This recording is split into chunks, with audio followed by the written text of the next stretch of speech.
389 number के tech news पे आप सभी का स्वागत है। डिजी फॉर टेक चैनल पे आपको सब्सक्राइब करना है, फिर बेल बटन दबाना है, ऑल नोटिफिकेशन आइकॉन क्लिक करना है, इस वीडियो को लाइक करना है, साथ में शेयर करना है। हम अपने पहले न्यूज पे आते हैं।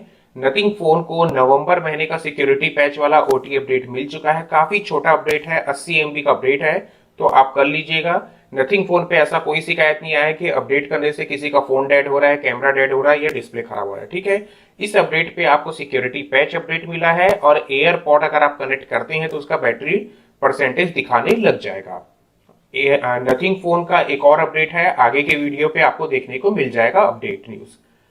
एलॉन मस्क ने कहा है कि अब हम क्या है, जो ब्लूटिक देते थे उसको थोड़ा सा मॉडिफाई करके 2 दिसंबर को नया लॉन्च करेंगे। अब वो ब्लूटिक हो जाएगा, ब्लूटिक के साथ कॉम्बिनेशन रहेगा गोल्ड कलर का, फिर ग्रे कलर का कॉम्बिनेशन और एक टिक मार्क भी रहेगा। तो इस तरीके से इसको रीलॉन्च किया जाएगा 2 दिसंबर को। देखना यह होगा कि $8 कमाने के लिए एलॉन मस्क क्या क्या हरकत करते हैं। आगे बढ़ते हैं। रिलायंस जियो ने कहा है कि गुजरात का 33 डिस्ट्रिक्ट को मैंने 5G दे दिया, रोल आउट बना दिया इनवाइट बेसिस पे, यानी कि ट्रायल वर्जन पे। तो जियो के अंबानी से मैं बस यही कहना चाहूंगा, अरे यार कम से कम मैं जहां रहता हूं वहां पर एक टावर तो लगा दो। पिछले 6 साल से तुम बस यही बोल रहे हो कि सर आपके एरिया पे नया टावर लग रहा है, हमारी टीम बड़ी डेडिकेशन के साथ काम कर रही है, जैसे ही नया टावर लगेगा आपका प्रॉब्लम सॉल्व हो जाएगा। अभी लेटेस्ट अपडेट ये है कि मेरा जो लोकेशन है यहां पर अगर मैं स्पीड टेस्ट करूंगा तो 1.5 MB का मेरे को डाउनलोड स्पीड आता है, अपलोड आता है 0.8 MB का, और फोन पे टावर आता है मैक्सिमम 2 सिग्नल, है ना। और 4G प्लस कैरियर एग्रीगेशन भी इस लोकेशन पे सपोर्ट नहीं है। तो इस टाइप की सर्विस है यार, तुम 5G जा रहे हो, कम से कम 4G तो दे दो यार। चलो आगे बढ़ते हैं। जियो ने कहा है कि चलो भाई अब हम भी कचरा काम करेंगे, यानी कि पहले टिकटॉक आया, फिर उसका देखा से कि यूट्यूब, इंस्टाग्राम 50 जगह शॉर्ट्स, मौज, इस टाइप के हजारों लोग शॉर्ट वीडियो बना दिए। तो जियो बोलता है चलो यार मैं भी ट्राई करता हूं। तो जियो का भी एक शॉर्ट वीडियो वाला एक ऐप आने वाला है, तैयार हो जाओ आप। इसमें फर्स्ट 100 लोगों को पहला ज्वाइनिंग मिलेगा इनवाइट बेसिस पे, यानी कि इनिशियल ट्रायल। उसके बाद ये ऑफिशियल किया जाएगा। तो हजारों ऐप मिलेंगे आपको सेम काम करने के लिए। तो जियो से बस मैं ये कहना चाहूंगा, तुम टावर बनाने वाली कंपनी हो, केवल टावर पे ध्यान दो। अंबानी, ना तुमको पिक्चर बनाने की जरूरत है, ना आईपीएल पे स्पॉन्सरशिप करने की जरूरत है, ना लैपटॉप बनाने की जरूरत है, ना मोबाइल, ना ऐप, क्योंकि तुम कुछ चीज ढंग से नहीं कर सकते हो। ऐसा थर्ड क्लास अभी लैपटॉप निकाला है जो एक टैबलेट से भी घटिया कॉन्फ़िगरेशन, 8,000 के फोन का हार्डवेयर को एक टैबलेट की स्क्रीन पे लगा के लोगों को बेवकूफ बना के बेच रहे हो तुम, है ना। इतना थर्ड क्लास तुम्हारा टैबलेट है ना, लैपटॉप जो स्टडी पर्पस के लिए भी काम नहीं आएगा। तो यही हाल है, जो तुमको नहीं आता मत करो, है ना। केवल टावर बनाओ, रिचार्ज निकालो, उतने में ही पैसा कमाओ, वही सेटिस्फाइड रहो। आईफोन का जो प्रो सीरीज आने वाला है 15 वाला, उसमें आपको एक सॉलिड बटन मिलेगा, यानी कि 15 प्रो और प्रो मैक्स नहीं आएगा। अगला लीक आ रहा है कि अल्ट्रा नाम हो सकता है उसका, है ना। तो उसमें आपको जैसे वो बटन दबाते हैं तो फील आता है ना कि हाँ यार हम बटन प्रेस करें, उसकी जगह केवल वो वाइब्रेट करेगा।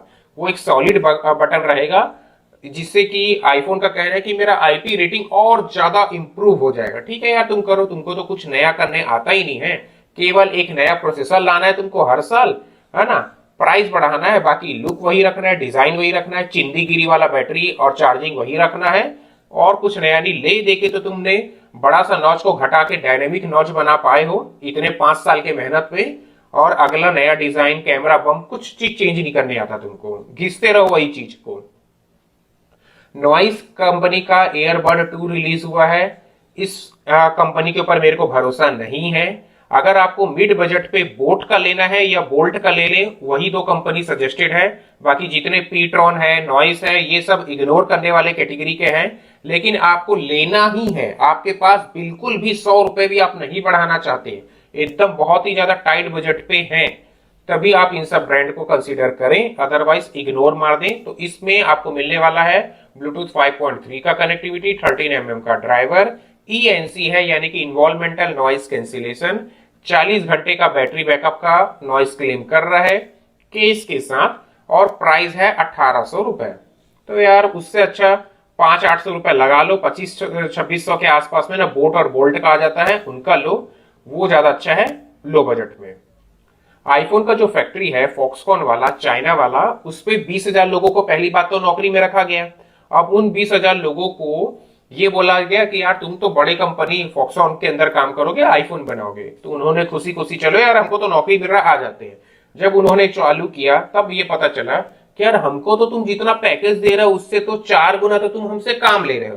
पहली बात, कोविड रिस्ट्रिक्शन के कारण किसी का भी कोविड सेफ्टी टेस्ट नहीं कराया गया और ऐसे ही ला दिया गया। ओवरलोडिंग वर्किंग किया गया है, जो पैकेज डिमांड किया गया था वो पैकेज दे नहीं रहा है, टाइम से सैलरी नहीं दे रहा। तो सभी लोग ने बोला चलो यार हम हड़ताल करते हैं, हम नौकरी छोड़ते हैं।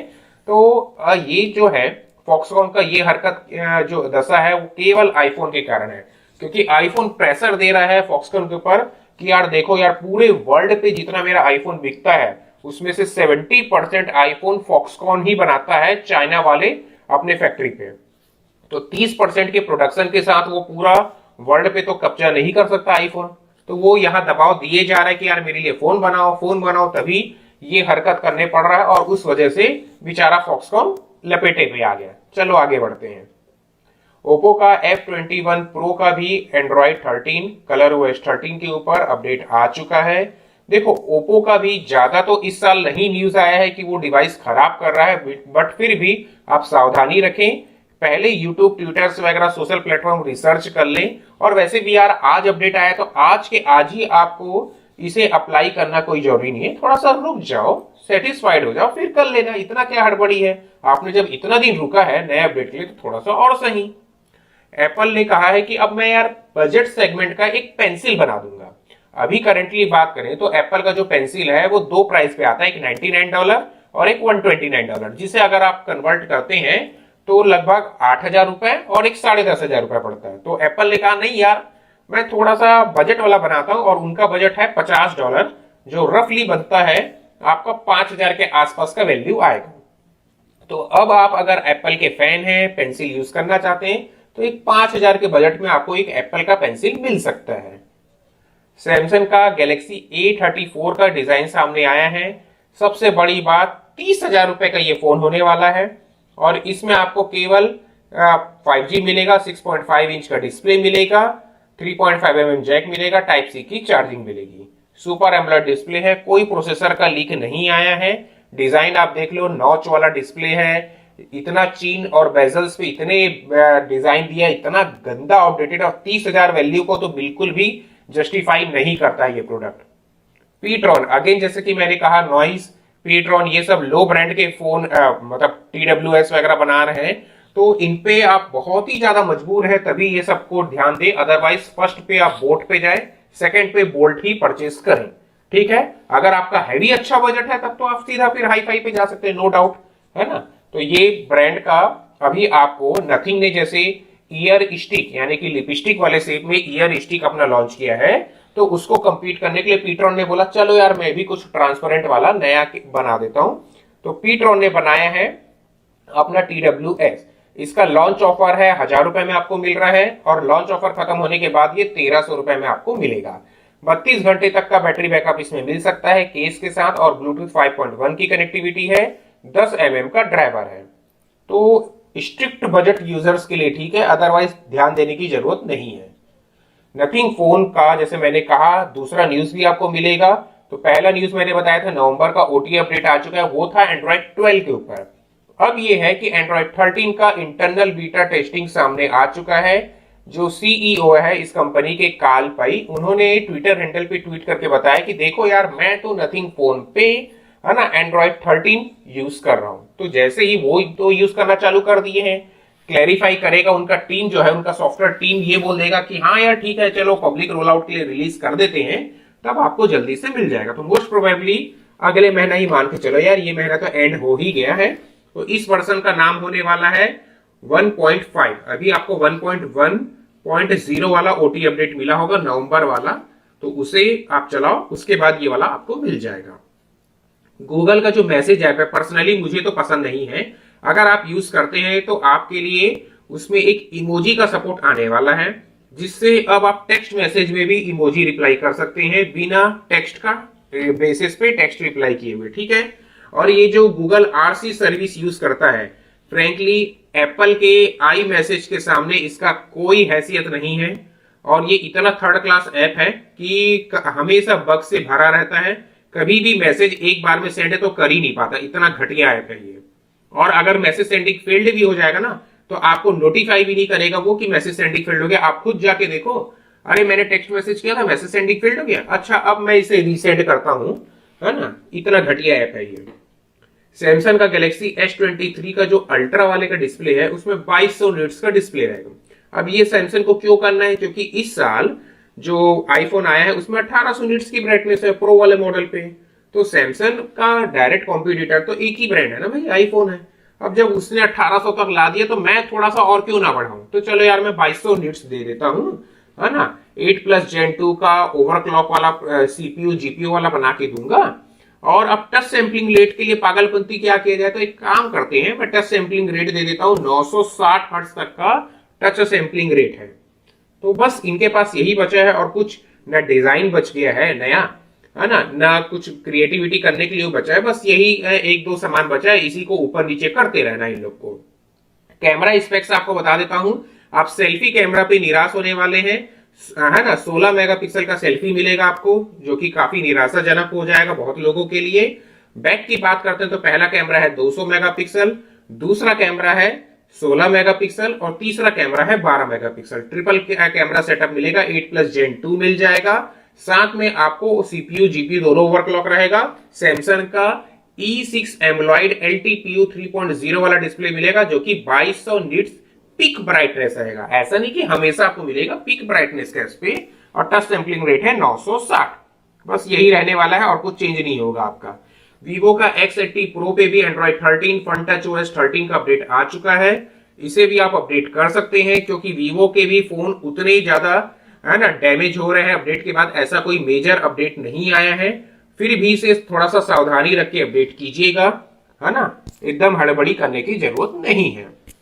आगे बढ़ते हैं। ओप्पो का जो 9 सीरीज है ये भी निराशाजनक ही सीरीज है, क्योंकि ओप्पो के जो रेनो सीरीज है उसमें कुछ खास दम रहता नहीं है। इंडियन मार्केट का ये फ्लैगशिप सीरीज है, बट फील ऐसा आता है कि मिड रेंज सीरीज का सीरीज है, उस टाइप का फील आता है। तो रेनो सीरीज पे आपको 3 मॉडल मिला है। 9 Pro Plus मिला है। 9 Pro Plus में आपको पिछले साल का प्रोसेसर मिला है 8+ Gen 1।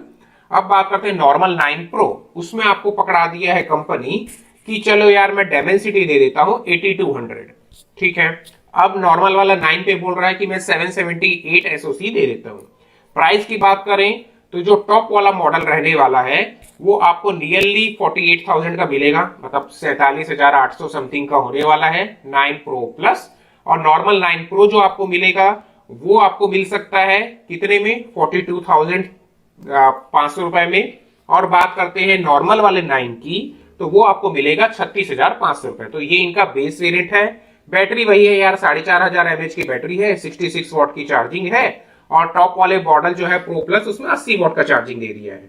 सेल्फी 32 मेगापिक्सल तीनों ही मॉडल पे सेम है, 5G है। बस यही कहानी, आप डिजाइन तो देख ही रहे हैं। तो जस्ट मिड रेंज का ही टाइप का फील आ रहा है, न लुक है न डिजाइन है। और ओप्पो के रेनो सीरीज उतनी सक्सेस भी नहीं है। Samsung Galaxy A33, A53, A73 इन तीनों मॉडल पे One UI 5.0 यानी कि Android 13 नवंबर सिक्योरिटी पैच का अपडेट आ चुका है।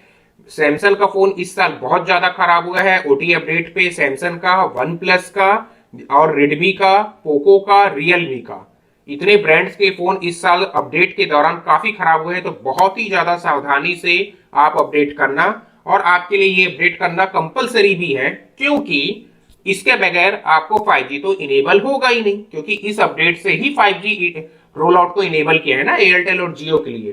तो आपको तो अपडेट करना है, लेकिन सावधानी बरतते हुए अपडेट करना, ठीक है। इसरो का RS-200 साउंडिंग रॉकेट जो है उसने 200 अटेम्प्ट सक्सेसफुल कंप्लीट कर लिया। ये बहुत अच्छी बात है। तो प्राउड होता है हमें इंडियन होने पे, और #proud to be Indian ISRO पे। तो बहुत अच्छी बात है। इसे बोला जाता है कि ये इंडिया को प्राउड करवा रहा है, ना कि ये लावा और माइक्रोमैक्स जैसे कंपनीज जो इंडिया का नाम डुबाते रहते हैं, चाइना से रैंडम सा फोन पिक करके लाते हैं, रीब्रांड करते हैं और 2-4 हजार फोन यहाँ पर बेचते हैं, और उसके बाद कंपनी छोड़ के ब्लैकआउट हो जाते हैं 1-2 साल के लिए। उससे बेहतर तो ये है। आईकू का जो 11 सीरीज है उस पे एक लीजेंडरी एडिशन आएगा जो BMW स्ट्राइप के साथ आएगा। तो उसका आप फोटो लिख देख सकते हैं। iQOO बेसिकली वीवो का एक ऐसा बजट सेगमेंट का high specs point of view gaming phone है जो इतने अच्छे स्पेक्स को बजट सेगमेंट पे लाके दे पाता है। सही मायने पे अभी इंडियन ब्रांड के लिए यही एक ब्रांड है iQOO जो फ्लैगशिप किलर का टैग कंटिन्यू कर रहा है। और यही है जो पोको F1 जो लेके आया था फ्लैगशिप सीरीज का एक सिंगल फोन, उसी कॉन्सेप्ट लाइन के साथ ये आगे बढ़ गया और पोको तो रेस में गायब ही हो गया है। तो ये एक कमाल का फोन होगा। इसमें आपको iQOO 11, 11 Pro, 11 Legend इस टाइप के बहुत से मॉडल्स देखने को मिलेंगे। सभी 5G रहेंगे। 8+ Gen 2 के साथ भी आपको मिलने वाला है। Dimensity 9200 के साथ भी मिलेगा। तो इस तरीके के बहुत ही हाई स्पेक्स और DDR5 रैम, 16 GB तक की रैम, 128 GB की क्या बोलना चाहिए वायर्ड वाला hard charging, fast charging, QHD plus display, इस टाइप के हाई फाई स्पेक्स के साथ ही आपको मिल जाएगा। रियलमी का 10 सीरीज जो है वो निराशाजनक रहने वाला है, यानी कि इग्नोर सेगमेंट पे रहेगा। केवल इसमें आपको एक कर्व डिस्प्ले मिलेगा जो सैमसंग कई जमाने पहले अपना सैमसंग के S8 एज में देता था, उसी टाइप का आपको कर्व डिस्प्ले मिलेगा। उसके बाद टोटली स्पेक्स जो है थर्ड क्लास बिलो एवरेज है, स्क्रैपी लेवल का डिजाइन है और स्पेक्स लेवल है। तो इसका जो सबसे टॉप मॉडल होने वाला है 10 Pro प्लस, उसमें आपको Dimensity 1080 मिलेगा। जो नॉर्मल 10 Pro रहेगा उसमें स्नैपड्रैगन 695 मिलेगा। 695 बोलने बस का 5G है यार, इतना कमजोर वो प्रोसेसर है कि आप 4K वीडियो वॉच करोगे ना, रिकॉर्डिंग तो दूर की बात, आप वॉच करोगे तो लैग मारता है वो इतना ज्यादा। और बहुत सारे आप स्नैपड्रैगन 695 के फोन अगर देखे होंगे जो अभी भी करंटली एक आध फोन मार्केट में है, उसमें कंपनी के तरफ से बाय डिफॉल्ट 1080p ही दिया जाता है। 4K को तो अनलॉक करके रखा गया है, मतलब लॉक्ड करके रखा गया है ताकि आप उसे एक्सेस ही ना कर पाए, क्योंकि उनको मालूम है हम एक्सेस देंगे पब्लिक यूज करेगा, लैग करेगा, फिर हमको ही गाली बकेगा, उससे अच्छा कोई मतलब ही नहीं है, हम बंद ही कर देते हैं। तो इसमें वही पिछले 5 साल से जो रियलमी कर रहा है ना काम, वही करेगा। कॉमन 16 मेगापिक्सल का कैमरा जो है ना, रेडमी हो और ये रियलमी हो और बहुत से कंपनी जो 16 मेगापिक्सल को पिछले 5 साल से घसीट रहे हैं, उससे ना वो कैमरा का मेगापिक्सल को सामने के लिए बढ़ा रहे हैं ना कुछ नहीं कर रहे हैं। अब इसमें जैसे इस साल कंपनी 200 मेगापिक्सल का बहुत से कंपनीज अपना रियर कैमरा दे रहे हैं, ये पिछले साल का ही स्टॉक को आपको बेवकूफ बना के बेचने वाला है। 108 मेगापिक्सल का मेन कैमरा रहेगा और 2 मेगापिक्सल के बगैर तो इनका ISP काम ही नहीं करेगा ना भाई। यानी कि आपके पास जो भी कैमरा है 108 मेगापिक्सल का, जब उससे आप फोटो खींच के जब उसको प्रोसेसिंग पे डालेंगे, ISP इमेज सिग्नल प्रोसेसिंग उसको प्रोसेस करेगा, तो 2 मेगापिक्सल के कैमरा के बगैर तो वो टास्क तो फेल ही हो जाएगा। इनका ये थिंकिंग है, क्योंकि इनका जो प्रो मॉडल है उसमें 2 कैमरा मिलेगा आपको। पहला है 108, दूसरा है 2 मेगापिक्सल का चिंदी कैमरा। इसके बाद जो टॉप वाला मॉडल है प्रो प्लस, उसमें अगेन आपको 108 मिलेगा, फिर 8 मेगापिक्सल का मिलेगा, फिर अगेन चिंदी कैमरा 2 मेगापिक्सल का मिलना है। ठीक है, अब 5000 का बैटरी दे रहे हैं, 67 वॉट की चार्जिंग दे रहे हैं, कर्व डिस्प्ले दे रहे हैं, 5G के नाम पे बेवकूफी काट रहे हैं आपका, और कुछ नहीं है। रियलमी UI पकड़ा देंगे 3.0, बस यही कहानी है। थर्ड क्लास लेवल का स्पेक्स है, बिल्कुल 100% इग्नोर कर देने वाला डिवाइस है ये। गूगल का जो डॉक है इसको फाइनली अपग्रेड किया गया है, या बोला जाए ऑप्टिमाइज किया गया है फोल्डिंग डिवाइस के लिए, क्योंकि अब फोल्डिंग डिवाइस का ट्रेंड बहुत ही जल्दी आपको देखने को मिल रहा है हर एक ब्रांड पे, और सब ब्रांड की तरफ से रिफाइंड वेरिएंट वाला फोल्डिंग डिवाइस आपको 2025 तक हर एक ब्रांड की तरफ से देखने को मिल जाएगा। ऑनर का 80 Pro, ये जो दोनों फोन है इसे आपको समझाने के लिए बेस्ट एग्जांपल है। जैसे कि वीवो इंडियन ब्रांड का एक फ्लैगशिप सेगमेंट का फोन है, उसी का सब्सिडरी जो है iQOO क्या है, बहुत अच्छा हार्डवेयर, रैम, प्रोसेसर सब देता है, बट बजट पे प्रोवाइड करता है। उसी तरीके से हुआवे एक फ्लैगशिप है और ऑनर क्या है, उसका सब ब्रांड था लेकिन अब तो अलग हो चुका है, लेकिन वही पॉइंट ऑफ व्यू से लाता है अच्छा हार्डवेयर कम बजट पे देना है।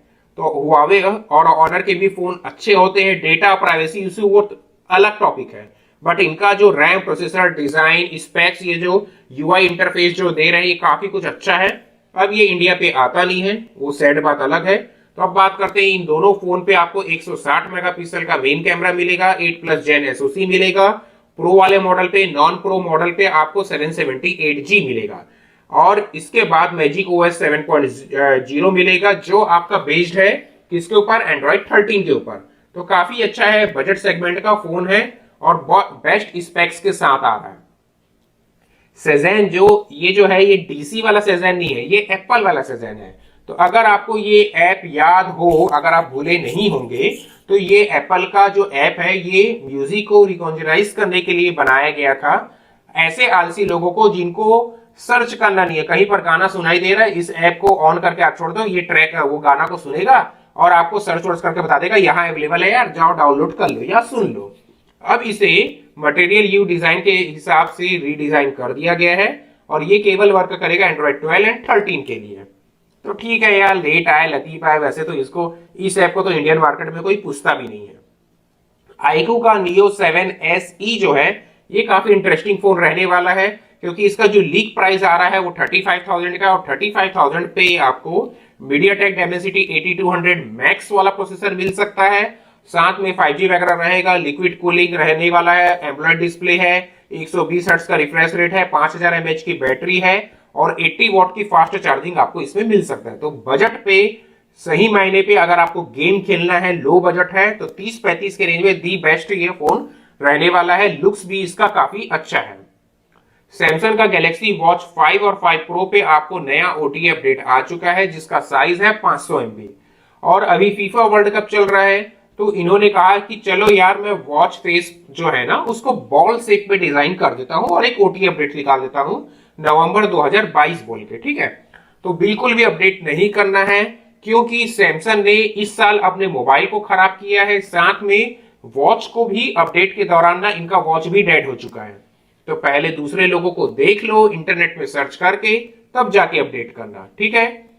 एप्पल ने कहा कि मेरा जो आईफोन 14 सीरीज का जो लाइनअप है उसका 70% डिस्प्ले मैं सैमसंग से खरीदता हूं, यानी कि सैमसंग मेरे को बना के देता है। तो आप ये मान के चलते हैं, जो देखो आईफोन का ये भी है कि फॉक्सकॉन जो चाइना का फैक्ट्री है उसमें 70% आईफोन बनता है।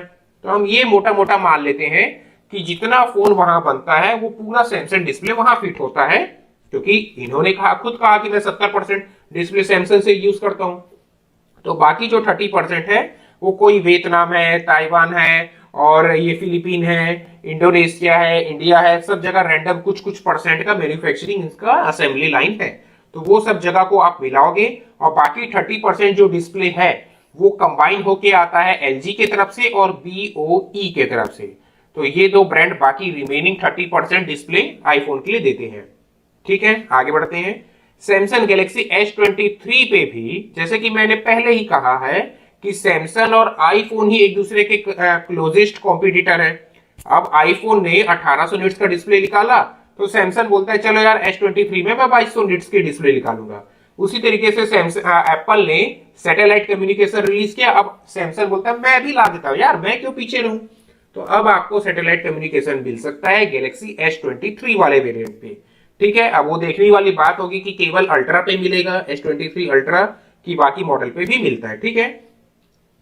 ओजी का मतलब है ओरिजिनल सैमसंग Z फ्लिप, यानी कि फर्स्ट वर्जन। अभी जैसे कि फ्लिप आ रहा है ना, फ्लिप है, फोल्ड है, उनका कहां तक पहुंच गया, 4 तक पहुंच गया, तो ओरिजिनल वाले की बात कर रहे हैं। तो जो ओरिजिनल वाला है उस पे भी आपको One UI 5.0 एंड्रॉइड 13 का अपडेट मिल चुका है। अपडेट मत करना जब तक कि आप दूसरे यूजर्स को चेक करके सेटिस्फाइड ना हो जाए तब तक के, अदरवाइज लंबा पनौती लगेगा आपको।